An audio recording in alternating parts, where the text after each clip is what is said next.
ใหม่เข้ามาอวยใส่ให้สุขสำราญมาสร้างแดนนี้ให้เป็นแดนสวรรค์มาสร้างแดนนี้ให้เป็นแดนสวรรค์มาฟ้อนรำกันฉลองวันปีใหม่ความทุกข์ที่เคยประสบจงอย่าได้พบท่านอีกต่อไปสูญสิ้นไปเสียสิ่งที่เศร้ามองใจสูญสิ้นไปเสียสิ่งที่เศร้ามองใจ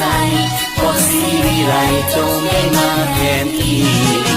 ให้ห่างมันเพื่อนอย่าโศกไปเลยครั้งเดียวในปีวันนี้เลิกงามยามดีวันนี้เลิกงามยามดีเอามาสวัสดีปีใหม่หากใครเจ็บซ้ำคงคืนขอจงราบลื่นเส้นสุขต่อไปหากได้สุขแล้วขออย่าแค่ขาดไปหากได้สุขแล้วขออย่าแค่ขาดไปขอไว้ใส่ให้ทุกท่านสุขดี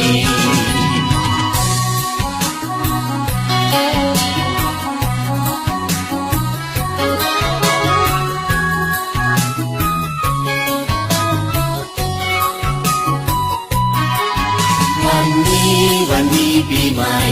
เข้ามาอวยใส่ให้สุขสำราญมาสร้างแดนนี้ให้เป็นแดนสวรรค์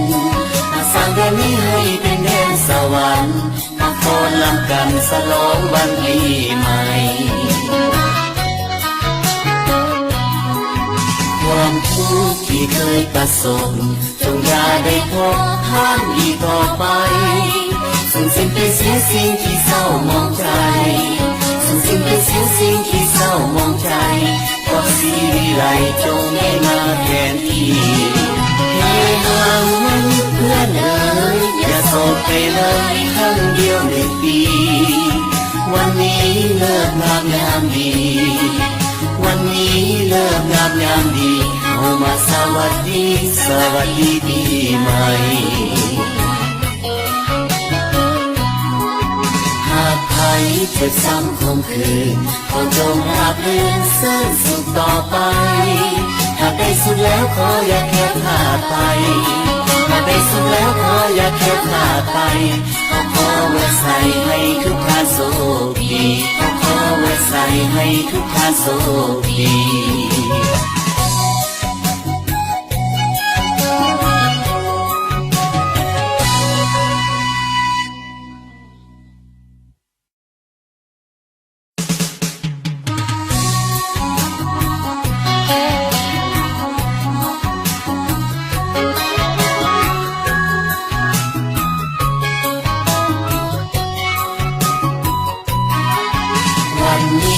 วันดีปีใหม่เข้ามาอวยใส่ให้สุขสำราญมาสร้างแดนนี้ให้เป็นแดนสวรรค์มาสร้างแดนนี้ให้เป็นแดนสวรรค์มาฟ้อนรำกันฉลองวันปีใหม่ความทุกข์ที่เคยประสบจงอย่าได้พบท่านอีกต่อไปสูญสิ้นไปเสียสิ่งที่เศร้ามองใจสูญสิ้นไปเสียสิ่งที่เศร้ามองใจขอสีวิไลจงได้มาแทนที่ให้ห่างมันเพื่อนอย่าโศกไปเลยครั้งเดียวในปีวันนี้เลิกงามยามดีวันนี้เลิกงามยามดีเอามาสวัสดีปีใหม่หากใครเจ็บซ้ำคมคืนขอจงราบลื่นเส้นสุขต่อไปหากได้สุขแล้วขออย่าแค่ขาดไปหากได้สุขแล้วขออย่าแค่ขาดไปขอไว้ใส่ให้ทุกท่านสุขดี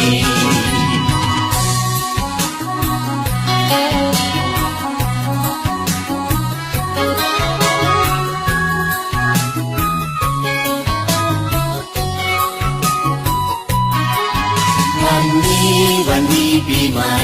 เข้ามาอวยใส่ให้สุขสำราญมาสร้างแดนนี้ให้เป็นแดนสวรรค์มาสร้างแดนนี้ให้เป็นแดนสวรรค์มา โคนลำกันสลองวันปีใหม่ความทุกข์ที่เคยประสบจงอย่าได้พบผ่านอีกต่อไปสูญสิ้นไปเสียสิ่งที่เศร้ามองใจสูญสิ้นไปเสียสิ่งที่เศร้ามองใจความสีวิไลจงได้มาแทนที่ให้ห่างมันเพื่อนเอ๋ยอย่าโศกไปเลยครั้งเดียวหนึ่งปีวันนี้เลิกงามยามดีวันนี้เลิกงามยามดีเอามาสวัสดีสวัสดีปีใหม่หากใคร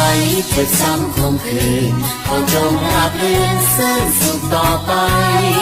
หากได้สุดแล้วขออย่าแค่พลาดไปหากได้สุดแล้วขออย่าแค่พลาดไปขอไว้ใส่ให้ทุกท่านโชคดีขอไว้ใส่ให้ทุกท่านโชคดี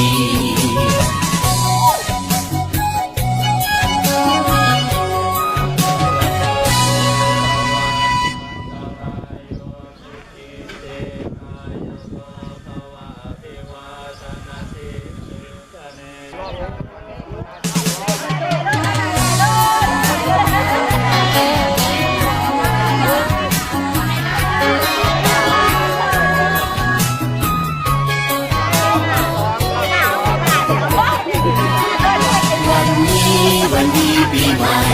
เข้ามาไว้ใส่ให้สุขสำราญมาสร้างแดนนี้ให้เป็นแดนสวรรค์มาสร้างแดนนี้ให้เป็นแดนสวรรค์ทุกคนลำกันสลองวันปีใหม่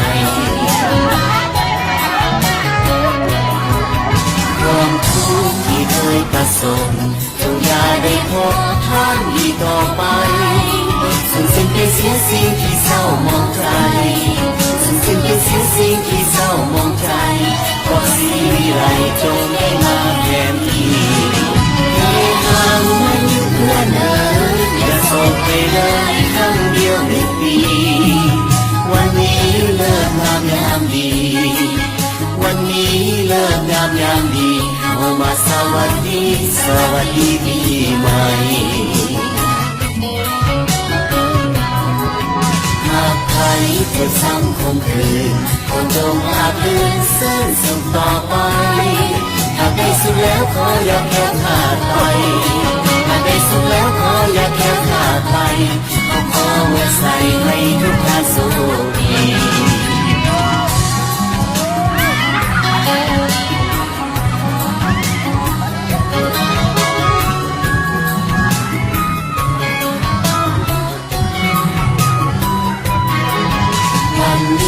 วันดีปีใหม่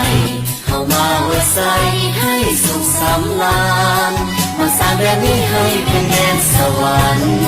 มาสร้างแดนนี้ให้เป็นแดนสวรรค์มาโคนลำกันสลองวันปีใหม่ความทุกข์ที่เคยประสบจงอย่าได้ทบทวนอีกต่อไปสูญสิ้นไปเสียสิ่งที่เศร้ามองใจสูญสิ้นไปเสียสิ่งที่เศร้ามองใจ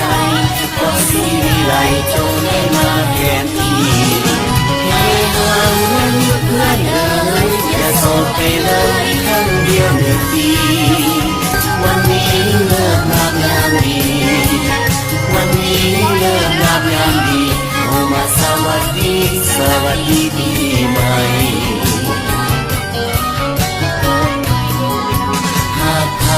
จะซ้ำคมคืนขอจงอาบลื่นเส้นสุขต่อไปหากได้สุดแล้วขออย่าแค่พลาดไปหากได้สุดแล้วขออย่าแค่พลาดไปขอไว้ใส่ให้ทุกท่านโชคดีขอไว้ใส่ให้ทุกท่านโชคดี